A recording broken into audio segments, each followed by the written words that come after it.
అదే RTV app వార్తల్ని క్షణాల్లో చదివే అవకాశం ఉంటుంది. ఒక న్యూస్ పేపర్, ఒక టెలివిజన్ ఛానల్ మీ చేతుల్లో ఎప్పుడూ ఉంటాయి. ఈరోజు ఈ 18, 19 డివిజన్లకు సంబంధించినటువంటి సచివాలయానికి రావడానికి ప్రత్యేక కారణం ఏంటంటే, గత 15 రోజుల నుంచి సిపిఎం ప్రజలతో మాట మంచి అనే కార్యక్రమాన్ని నిర్వహించాము. ఆ నిర్వహించిన దాంట్లో భాగంగా ప్రజలు మా దృష్టికి అనేక సమస్యలు తీసుకొచ్చారు. వాటిల్లో ఈ నేటికి చాలామంది చెప్పలేనటువంటి సమస్యలు కూడా కొన్ని ఉన్నాయి. అంటే 75 సంవత్సరాల స్వతంత్ర పరిపాలన కూడా ఈరోజు అలాంటి సమస్యలు చెప్పుకుంటూ బాధపడుతున్నారంటే మాకే ఆశ్చర్యం వేసింది.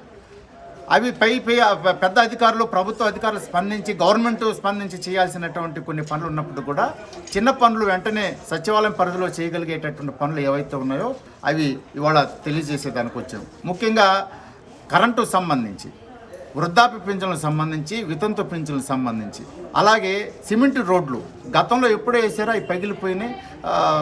చాలా ఇబ్బందులు జరుగుతూ ఉన్నాయి. 2 వీలర్స్ స్కిడ్ అయి పడిపోతున్నారు, కాళ్ళు ఇరుగుతున్నాయి, చేతులు ఇరుగుతున్నాయి.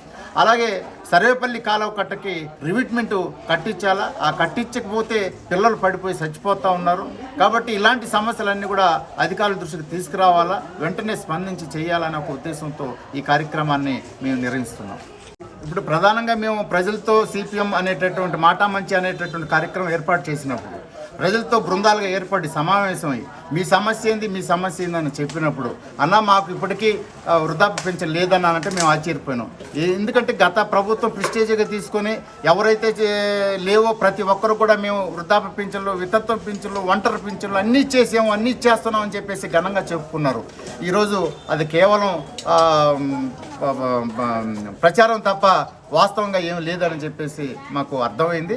అలాగే చిన్న చిన్న సమస్యలు, ఇప్పుడు రోడ్డు అనేది కూడా ప్రజలు పోరాటం చేస్తేనే వేసేటటువంటి దౌర్భాగ్య పరిస్థితి వస్తే ఎట్లా? ప్రజలకు ఏం కావాలని అనుకున్నప్పుడు, ప్రజలు ఓట్లు వేసినప్పుడు మీకు ఏం కావాలని చెప్పేసి అధికారులు లేకుంటే ప్రజాప్రతినిధులు వచ్చి అడిగి చేయాల్సినటువంటి బాధ్యత వాళ్ళకు ఉంది. అది నెరవేర్చడం లేదు. ఆ రకమైనటువంటి సమస్యలు కూడా ఈరోజు ధర్నా కార్యక్రమంలోనో, పోరాట కార్యక్రమం రూపంలోనో, అధికారుల దృష్టికి తీసుకొచ్చి అర్జీల రూపంలోనో ఇవ్వడం అనేది మనం ఎంత ఎత్తుకు ఎదుగుతున్నామా అనేది అర్థమవుతుంది. దాన్ని బట్టి సచివాలయం అధికారులు ఏం చెప్పారు మీకు? వినతి పత్రం సచివాలయం అధికారులు మేము వినతి పత్రం సమర్పించిన తర్వాత మా పరిధిలోకి వచ్చే సమస్యలు ఏవైతే ఉన్నాయో వాటిని పరిశీలించి వెంటనే మేము పరిష్కారం చేస్తాము.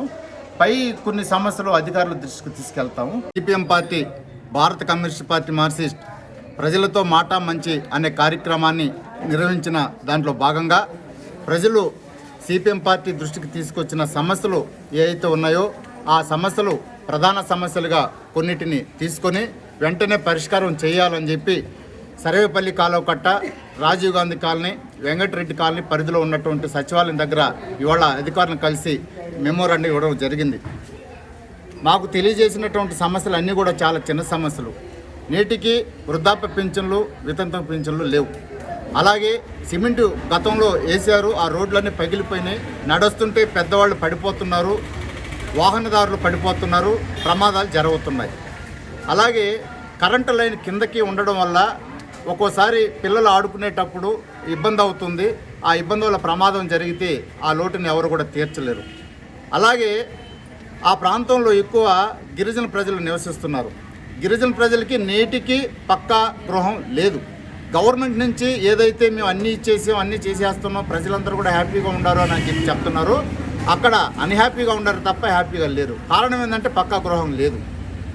దాన్ని దృష్టిలో పెట్టుకొని ప్రత్యేకమైనటువంటి చట్టం ఏదైతే ఉందో ఎస్టీ కార్పొరేషన్ ద్వారా ఆ ప్రజలకు ఇచ్చేటటువంటి సంక్షేమ పథకాలు ఏవైతే ఉన్నాయో అవన్నీ కూడా వారికి అందాలని చెప్పేసి మేము విజ్ఞప్తి చేస్తున్నాం.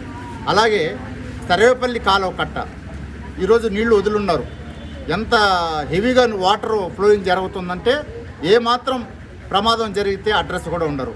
దానికి ముందు పిల్లలు ఆడుకుంటా ఒక బాబు కాలువలో పడి చనిపోవడం జరిగింది.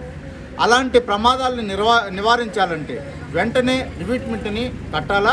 రివిట్మెంట్ పైన సేఫ్టీ వాల్ ఒకటి కనుక కడితే ఆ రోజు అక్కడ సమస్యలు కూడా లేకుండా ఉంటాయి, ప్రమాదాలు జరగకుండా ఉంటాయి.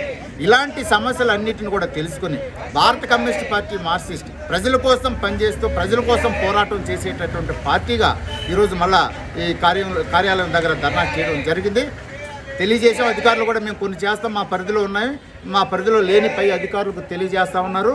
ఈ వెంటనే తర్వాత పై అధికారులు కూడా కలిసి ఆ సమస్యల సాధన కోసం మేము పోరాట కార్యక్రమాన్ని రూపొందించుకొని ప్రజలను సమీకరించుకొని చేస్తామని చెప్పి మరిన్ని వీడియోస్ కోసం ఛానల్ ని సబ్స్క్రైబ్ చేయండి. లేటెస్ట్ అప్డేట్స్ కోసం వాట్సాప్ ఛానల్ ని ఫాలో చేయండి. అండ్ లింక్ డిస్క్రిప్షన్ లో ఉంది.